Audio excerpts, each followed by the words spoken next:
Hey everyone, my name is Carter and I am here to do the devotion with you today, and we're going to go through 1 John 4:19-21. So it says this: we love each other because he first loved us.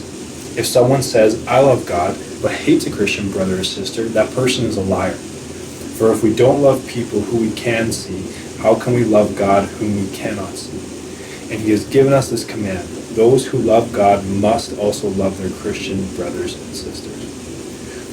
So when I was first reading this, I was kind of just thinking, who are those people in my life where, I may say I love them, but when it comes down to it, I kind of want to avoid them.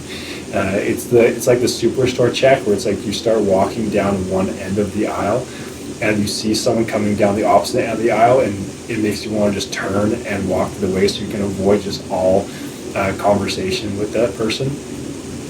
Who is that person that comes to mind when you think of that? Because there's people that come to mind automatically when I think of that. And so it's been super convicting to read this passage and to see how John writes, if you cannot love a Christian brother or sister, then you actually can't love God well.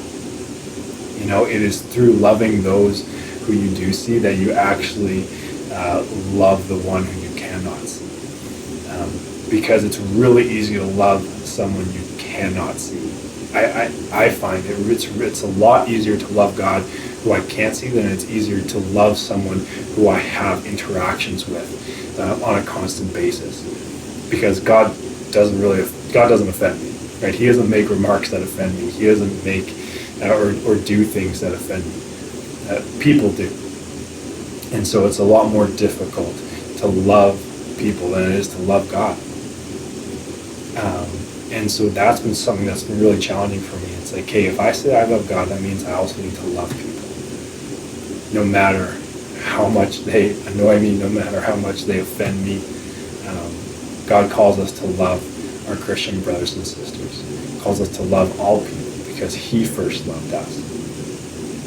That's why we do it. That's why I love people that can drive me crazy, because God loves me.